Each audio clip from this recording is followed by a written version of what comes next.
Here's how to use Nano Banana on Photoshop. First is you have to make sure that you have already downloaded the Photoshop beta option to your device that you have. Afterwards, click on the Open options.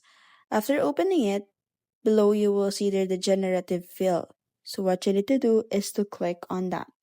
After clicking the generative fill, put on the prompts that you have and click on the FI icon that you can see after putting on the prompts.